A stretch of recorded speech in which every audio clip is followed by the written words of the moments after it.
The Nintendo Family Computer, or known as the Famicom, was released on July 15th, 1983.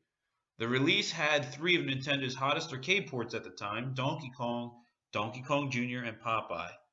A bad chip in the initial system release consoles caused the system to crash. With a recall and a new motherboard, the Famicom became one of the best-selling consoles in Japan. With the Japanese success, Nintendo talked with Atari about releasing the Famicom under Atari's name, the Nintendo Advanced Video Game System. But after the ColecoVision showed Donkey Kong in June of 1983 at the Summer Consumer Electronics Show, talks fell through. Nintendo tried to market its own console with a keyboard, cassette data recorder, and wireless joystick controllers, but it never happened. With 2.5 million Famicoms sold in Japan by early 1985, they announced it was coming to the United States. June 1985, at the Consumer Electronics Show, Nintendo showed off the Nintendo Entertainment System, with 17 launch titles such as Ice Climber, Pinball, and Duck Hunt. October 18th, 1985, it was released in New York to a test market, and again in February 1986. The official release was early February 1986. Happy 30th birthday, Nintendo. You deserve it so much. Everyone's had so much memories of this over the 30 years. I know I got my first one Christmas of 1987, and I have not stopped loving it. It is one of my top 3 favorite consoles, and everyone probably has it on their top 5 at least. I mean, if you're a real gamer, you got to. And basically they had a lot of peripherals with it and over 700 licensed games. And I think for his 30th birthday, what I'm going to do is I'm going to bring up 10 budget titles, ones that, aren't like the $20, $30 ones that everyone knows, Mario's, Legend of Zelda, Metroids, Kid Icarus, your Mega Man games. These are ones that are going to be even under 15 bucks, that ones I think are good, that are worth checking out. If you are a collector or, you want to collect, here's our, ideas, that 10 of mine that I think you should get. First one, Wizards and Warriors.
Came out in 1987, December, so late 87. Developed by Rare, actually, published by Acclaim, and it's got awesome music in it. It's a platformer. There's a limited continues to it, which also make it a a great game because, as a beginner, if you, keep dying a lot, you have a chance to beating it. I picked this one up for $3, but you can find it online for, about $5 to $10 at the max, but you should be able to get it cheaper than that. And one of my games that's probably on my top 10 or top 20 NES list, Taxon's Mappy Land.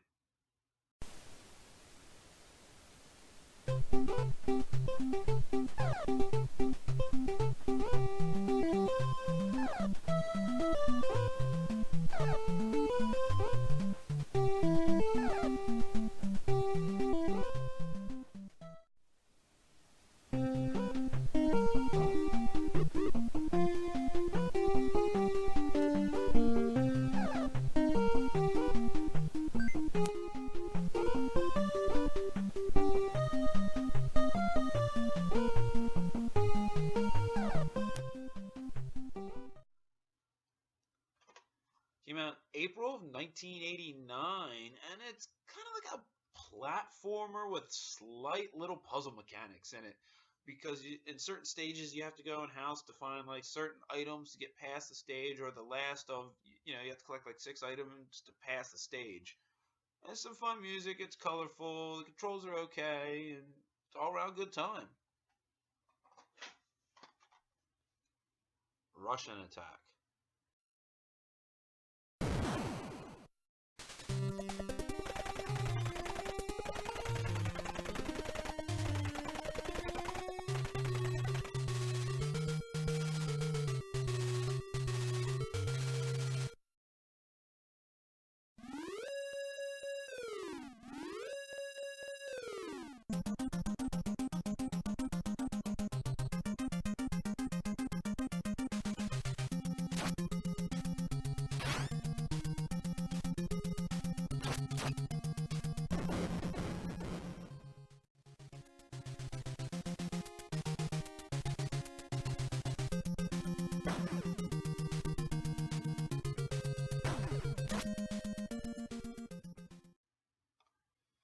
Game by Konami's. It came out, I think, in arcades in '85, so it was ported over in '86. So it's like one of the early third-party release games, if I'm not mistaken. It's basically like an action platformer arcade port.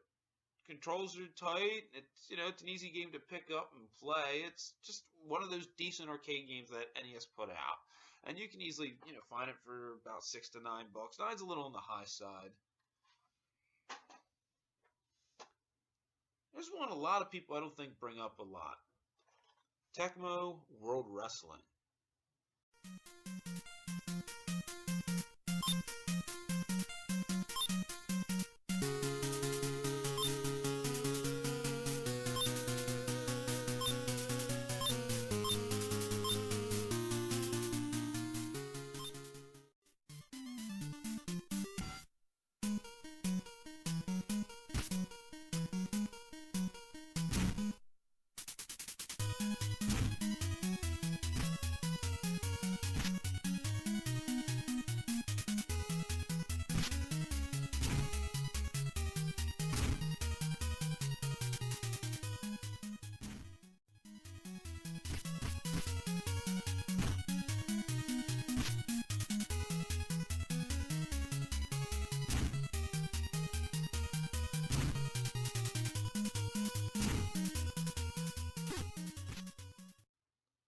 Another guy that's kind of starting to get late in the NES's life, April 1990.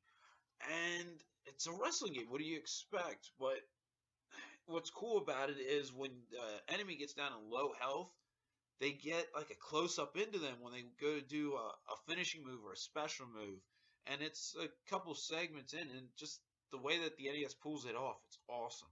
And it was like the first time in a wrestling game, I think even in a sports game, maybe, unless I'm wrong. You could probably quote me if I'm wrong. And there's a commentator on that constantly just has text going out as the match is going on, which is kind of cool. Definitely pick this game up.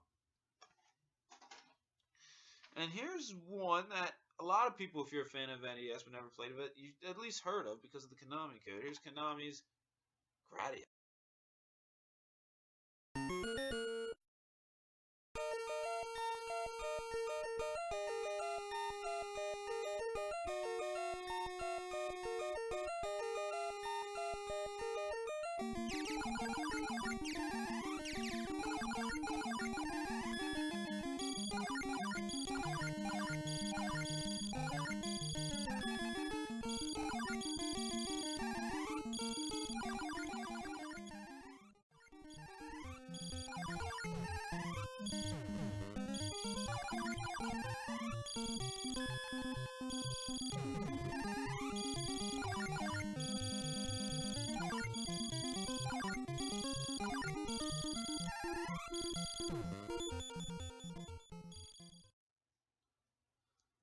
So it came out in 1985 in the arcade, but it was hard for me to find when it actually came out on the NES. It's a horizontal space shooter, shoot 'em up. And the reason why I picked this is because there is a lot of shit space shooters on the NES. And Gradius and Life Force are probably, the best two out there, and I picked this one over Life Force because it's slightly easier. I think they're going about the same, between $8 and $12. I picked this one up for I think $6. I got really lucky, but the label's in pretty piss poor condition.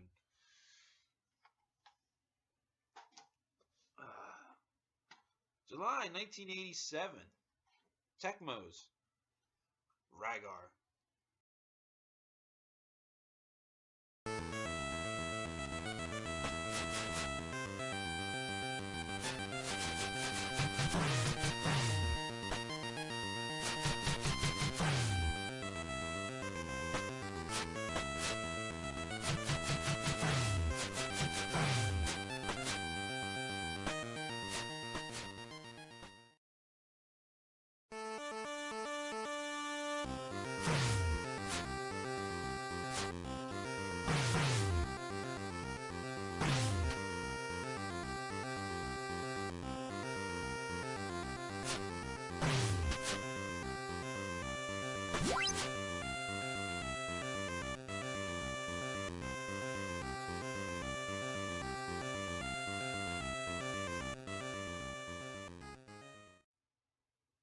Again, this is another one that's probably one of my top 10 or 20 favorite NES games of all time. There's a light RPG element, there's some action, there's platforming, and there's like side scrolling in certain levels, or like, I guess, walking like a Zelda-esque overworld theme kind of going on. It's like a small overworld map. It's really neat. The music in it is damn right awesome. There's a few ways that I only just learned recently how to cheat on some of the bosses, but about $7 you'll pay for it, and definitely it's an easy pickup and fun game to play.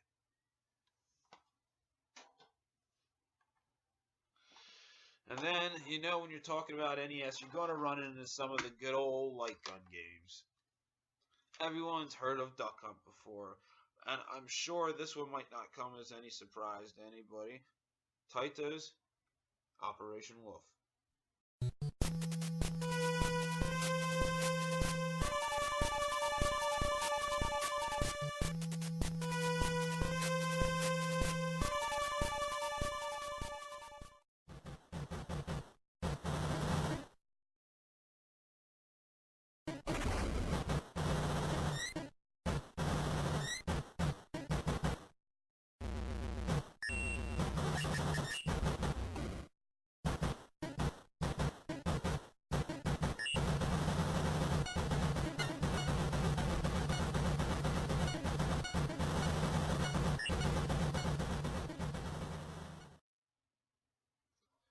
You can use the gun on it. You can use the controller on it as well.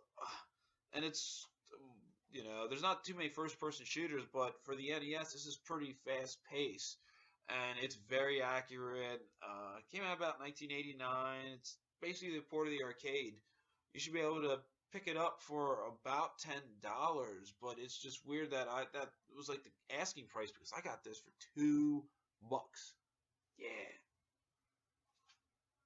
I probably pick this up every once a month, I tell you, and play the shit out of this game. And then while we're going with light gun games, another one of my favorite light gun games, and because it's short, LJN's Gotcha.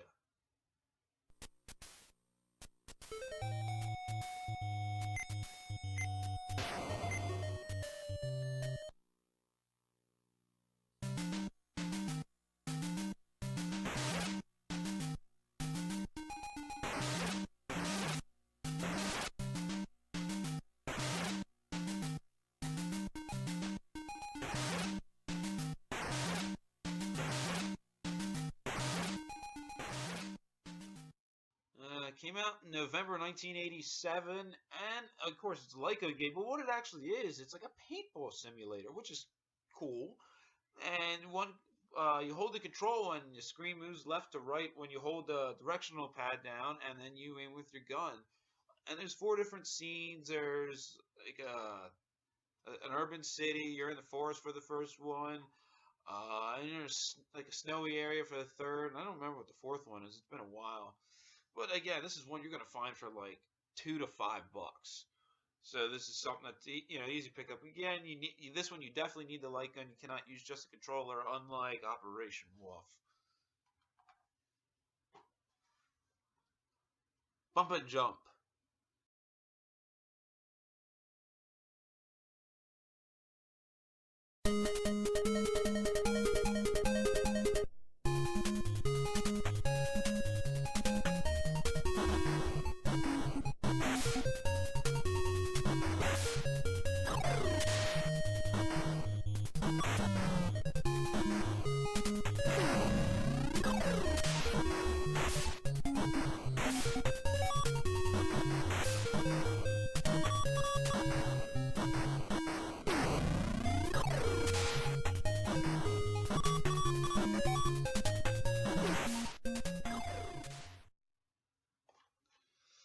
Came out in 1988. Vic Tokai? Tokai? I never really know how to pronounce that name correctly.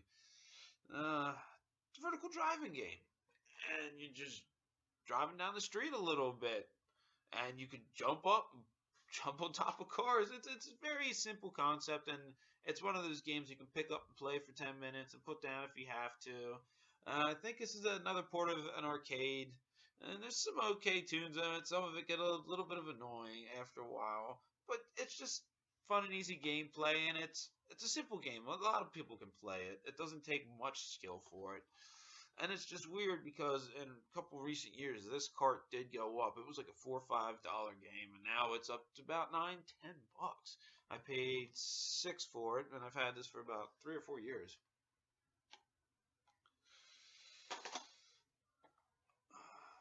Another game people don't bring up a lot. Kabuki Quantum Fighter.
Came out pretty late in the system's life, January 1991, which is probably one reason why it doesn't get a lot of, say.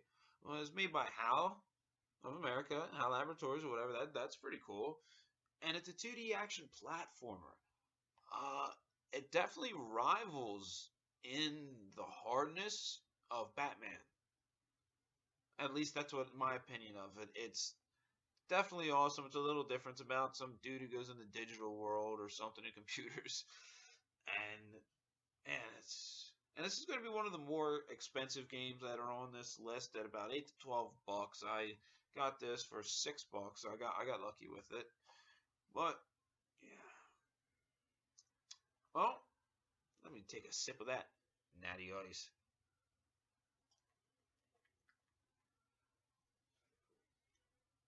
I need one, after that. So hey, everyone, say happy birthday to Nintendo, the NES, the Nintendo Entertainment System. Is there any games that you think are good budget titles that are worth playing? Share it with everyone. Throw that comment below.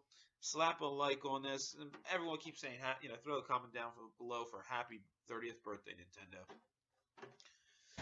And until next time, everyone, always, drink one on me.